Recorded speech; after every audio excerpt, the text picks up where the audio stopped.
Hey everyone, today we're going to take a look at the Marvel Legends Controller Build-A-Figure US Agent 6-inch action figure. As usual, like, comment, share, subscribe, or even hit the super thanks button. Any and all engagement is appreciated. First we have a look at the box. On top it is plain black, there is no logo. Down to the bottom of the box, there's the product information. Down to the side, we have an artwork of US Agent smiling and saluting.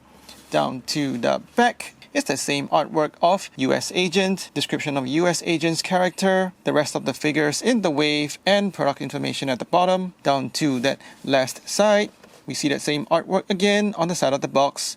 So let's go ahead and get this guy open.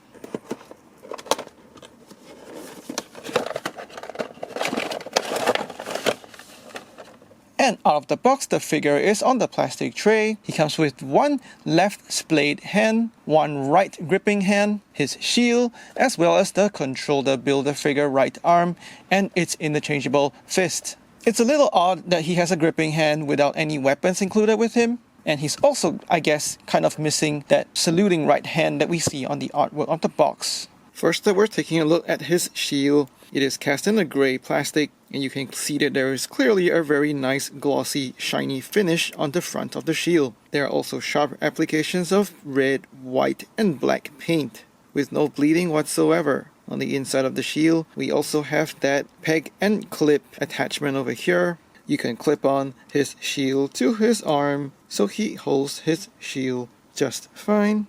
Or you can flip that clip away and peg his shield into that hole on the back of his torso. It stays in firm, and he also looks good with his shield on his back. He comes with two spare hands that are cast in a red plastic. There's fairly sharp sculpting on these two hands, so you can even see the lines on the insides of his hands. These hands are articulated inwards as well as outwards. The alternate right gripping hand and left splayed hands go onto the figure just fine, and I'd just like to point out that the sculpt of these two hands are from two previously released Captain America figures as well.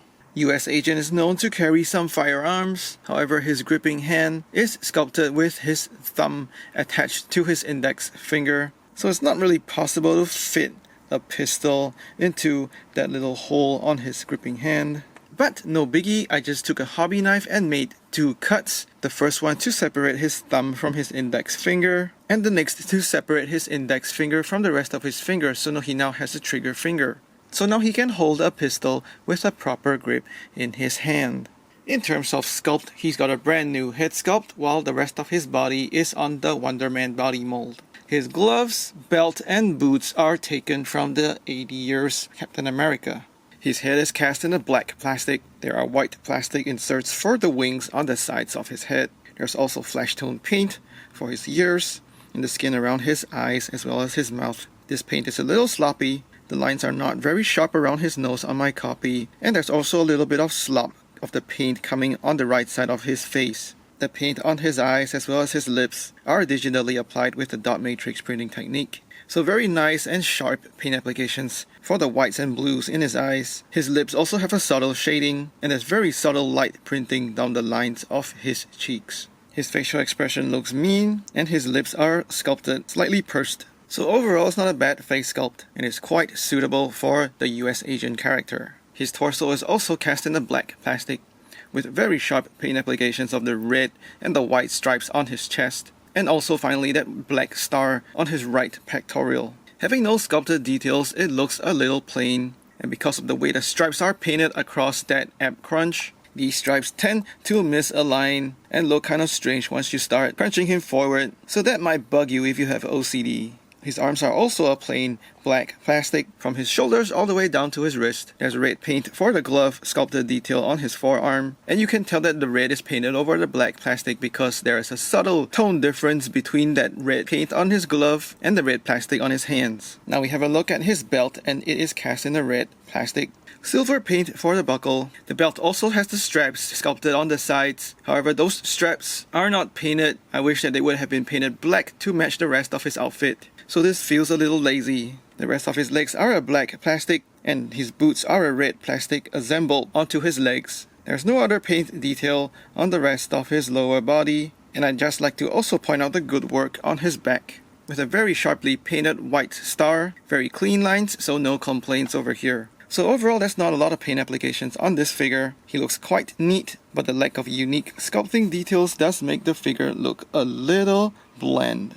For articulation, his head is on a ball hinge, so you can get his head all the way around. There's some sideways tilting going on, good range downwards, as well as upwards. Swivel hinge at the shoulders, so you can get it all the way around. However, that shoulder joint does feel a bit gummy, and he can come out that far. Upper bicep swivel for 360 spin.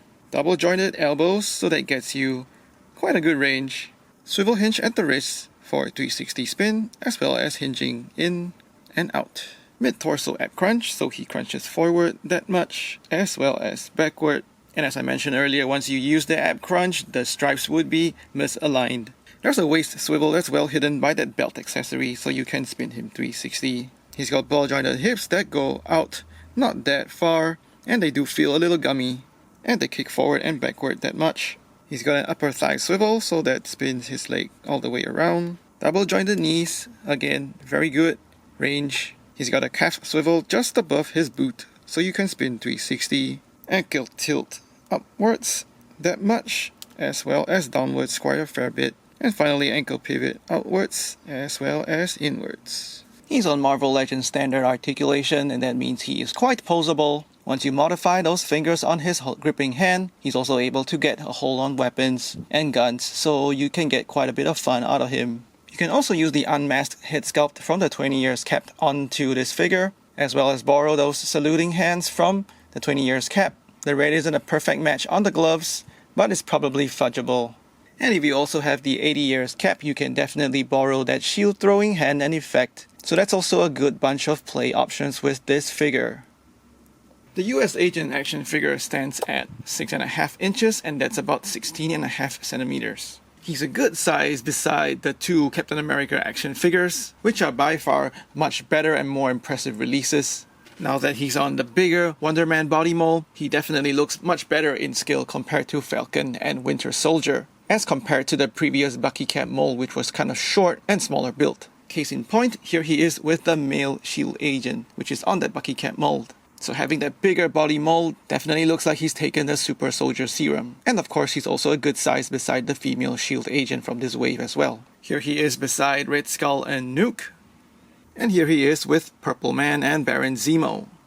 For comparisons with other lines, here he is with some G.I. Joe Classified series and some Star Wars Black series. I'm satisfied that Hasbro has released an updated US Agent figure, and it comes at a good time after the Falcon and Winter Soldier Disney Plus TV show. However, this figure has no surprises or wow factor, and ends up being quite average. I can't help but feel it would have been way better with an unmasked head sculpt and a couple more extras like hands and weapons. If you want a US Agent figure in your collection, then this is it. But if you decide to pass on this, I don't think there's any real loss. Please like and share this video, let me know what you think in the comments below, and subscribe to my channel for more toy reviews. Thanks for watching, take care and stay safe.